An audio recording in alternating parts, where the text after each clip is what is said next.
Hello and welcome to the Run Testers. My name's Nick and this is our full review of the Mizuno Wave Rebellion Pro.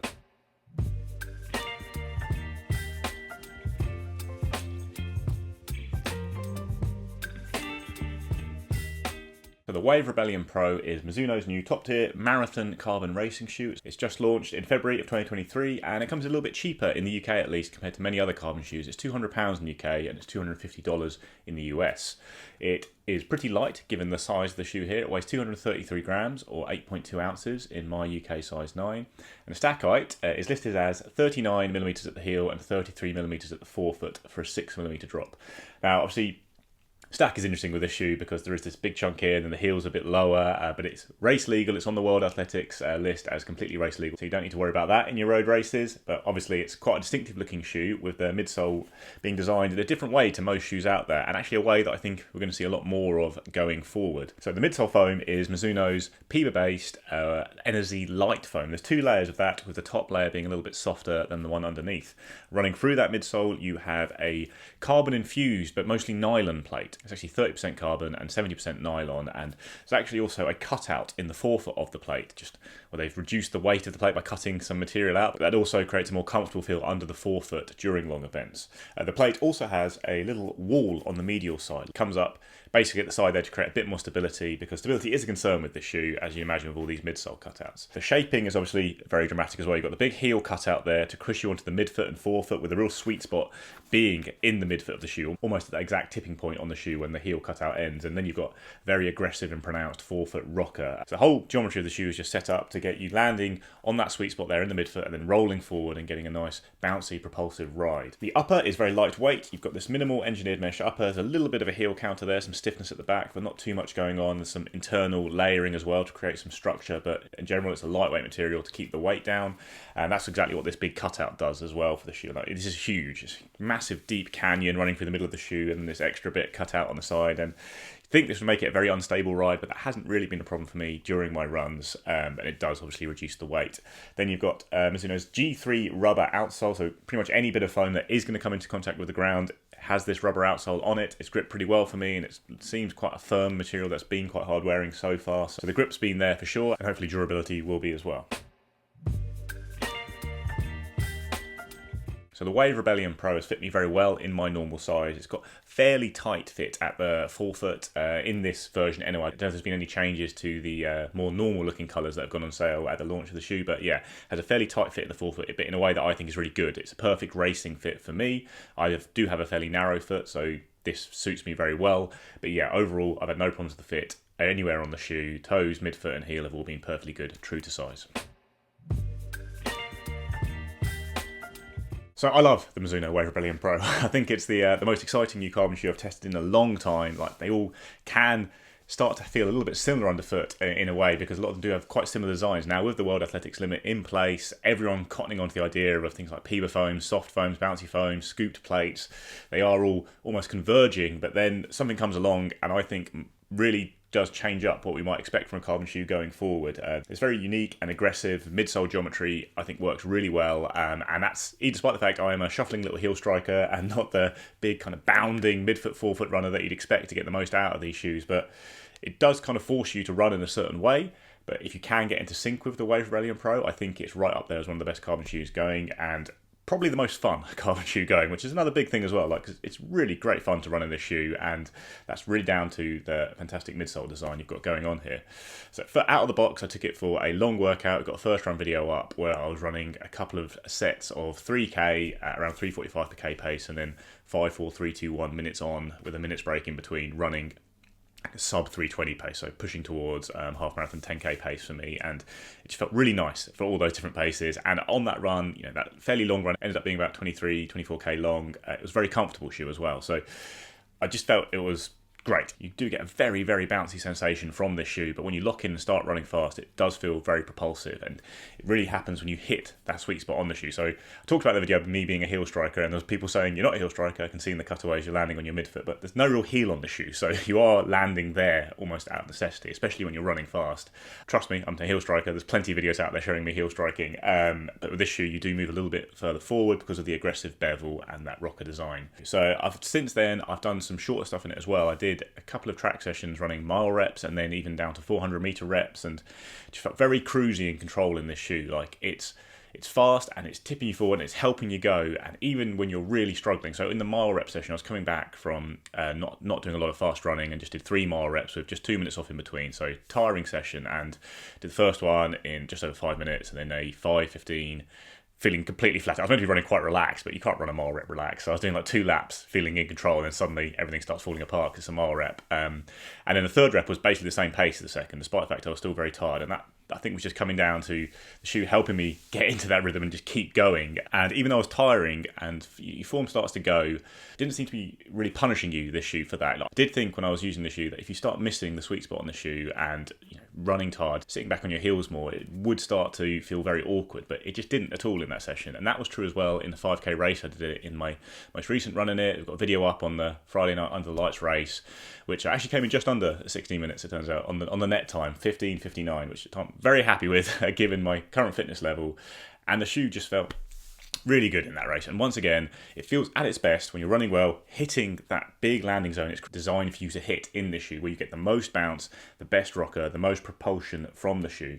But even as you tire and you slip off that, and I could feel when I was slipping off that, I wasn't getting quite as much from the shoe, but you can either, like I did in that 5k race, force myself back on there, keep going, or even if you slip off it a bit, the shoe still works pretty well. I think there's maybe a case of if you do get off it and stop putting so much force and effort into the shoe, you get maybe a little bit more upward bounce rather than direct forward bounce, but it is still pushing you forward really effectively. And I think it's a really good shoe for when you are running on tired legs at the end of events. I can see why it would be a good marathon shoe, but I also think it will help you stay in control for a long time in a marathon, because just running smoothly feels like almost effortless in it. It does have a really great ride for that.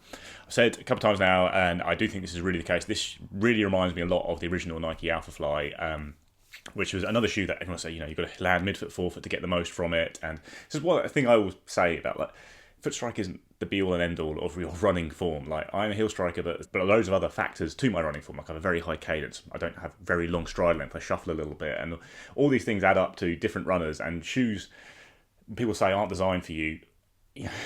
Well, sometimes it's just not true. So sometimes they feel really good, even if they're not necessarily designed for your exact form. Like, I also really like running in the Asics Metaspeed Sky, which is designed for these big bounding runners, but you can still get a lot out of those shoes and they still feel fantastic because there's other things to do with your running form that might not necessarily be taken into account. All that is to say, it reminds me a lot of the Nike Alphafly Next %, which was my favourite carbon shoe for a long time. I think this has got similar levels of bounce and fun from it. It really is a distinctive ride in a market that has become a little bit samey in some ways, and there are, those samey shoes are all equally brilliant, but this is very, very good, equally brilliant in terms of performance, but I think it's a little bit more fun to run in. So yeah, been a huge fan of using the Wave Rebellion Pro. She'll be using a lot going forward. So a little note on stability, like, it's not the most stable shoe, but it's not unduly unstable. Given the high stack of foam and that big canyon-like midsole cutout, I thought it'd be worse in terms of stability, but actually it was okay, and the grip is pretty good, so that helps when you're going around corners at speed. It doesn't give you any extra worries in terms of your foot slipping and then sinking the wrong way into that foam, and maybe that little wall on the carbon plate is helping as well. But yeah, it's not a stable shoe, but I didn't have any real problems with it. It didn't really stand out as more unstable than any of the the really big shoes with those high stacks. Similar to something like the Adios Pro 3, I suppose. Very similar in terms of stability to that shoe. So yeah, not too bad. Okay, so verdict on the Mizuno Wave Rebellion Pro. It's a really great shoe. Tremendous one to run in. It's a bit cheaper than lots of other shoes in the UK at £200. That's interesting. Those kind of more normally priced in the USA at $250. I think don't be put off if you think it's not going to work for you. I wasn't really sure it was going to work for me, and I actually loved it. Every single step I've taken, this shoe has felt fast, fun, efficient, just great. Like, concerns might be over the really long runs if I start doing some deeper marathon training. Maybe, the fact that I do change my gait a little bit to run with the shoe might start to wear on my legs, and it'll be harder to get into the perfect sync with this shoe. But like I said, in the running experience, like, there is certainly, you can feel when you're running really well with the shoe and you're hitting the exact point it's designed for you to hit and getting that roll forward. But even if you do tire, it is still an effective shoe. And on legs full of lactate, running really poor mile rep down the track and flailing all around, I was still running well and maintaining the kind of pace I was hoping to maintain in the shoe, because it is just an efficient shoe, even if you're not necessarily hitting the exact sweet spot it's made for. Comparing it to the other shoes out there, like, this is always the really hard thing with carbon shoes, because there are so many brilliant carbon shoes, and actually what has given you the ultimate edge on race day is very hard to say. So I think what I would tend to do is put it right up in the top tier. I think you can get as much from this shoe as any of the best shoes out there. The Vaporfly, Alphafly, Endorphin Pro, Endorphin Elite, Asics Metaspeed, Sky Plus. A lot of it will come down to personal preference, and this is really fun. So, and then there's things like price to consider though. But that's the other big problem with carbon shoes in today's market, is that loads of great shoes have existed for a long time, and they're all being discounted now. So you can get things like the Vaporfly 2 at a great big discount. The Adios Pro 3 is another really good one I didn't mention in that other list. You can get that on big discounts, and that's always going to be the better value option, because I don't think it's that easy to make a new carbon shoe that's miles better than what exists on the market. And this isn't miles better. It might not be better at all. It might not be in actual pure performance any better than things like the Vaporfly, which you might get for 120 quid. So that's going to be the value option. But it has got a good price tag in the UK, this shoe, and it's got the performance, and I think it's almost uniquely enjoyable. So it's definitely one to consider. And if you're someone who didn't like the new Alphafly 2, but did love the Alphafly 1, and you're now struggling to find the Alphafly 1, even in sales, or it's just not really as available anymore, I would probably go for this. I'd say that this is the shoe that's come closest to replicating the feeling of it. It's got all the fun of that shoe, maybe a bit more fun if you get it in this colourway, or try and find a more normal colourway. I think it's an excellent new option, and great to see Mizuno coming into the carbon shoe game so strong with this shoe. Did test the Wave Rebellion, the plated trainer. That was just a very firm, not very impressive shoe for a high price, and this is the opposite. It's a very impressive shoe, very fun shoe, soft and comfortable at a slightly lower price than most of the competitions. One that kind of straddles the divide you have between the lighter, nimbler, more versatile options, things like the Vaporfly 2, the Metaspeed Sky Plus, the Endorphin Elite and Endorphin Pro 3, and then those big tanky marathon cruisers, the Alphafly 2 and the Adios Pro 3. So the Mizuno is pitched as a marathon shoe, but I do think it's lighter, works very well, I think, for fast running of any distance, in a similar way to the original Alphafly 1. So yeah, although it is more of a marathon-focused shoe for sure, and I would rather be in one of those nimbler shoes for a 5K when the chips are down, I do think it's a very fast, short-distance shoe as well. So I do think it's a nice, versatile option. And although it isn't a stable shoe, you can go around corners pretty quick in it. You just got to be careful like you have to in all these shoes, really. Great shoe to have available. Another great option on the carbon market. One I think a lot of people will love running in, and like I say, in the run test, I wouldn't necessarily put off by this design thinking it won't suit you at all. It's certainly good to try it if you can before you buy it, although that's not always possible, but I do think a lot of runners will really enjoy running in this shoe. And it's certainly a shoe that stood out from all the carbon shoes I've tested over the past year and a half odd. There's been some shoes I really loved in there, obviously, and shoes that I rate just as good as this. Maybe I'd prefer to use day to day, but this is the one that's really stood out as the most exciting new carbon shoe in a long time for me.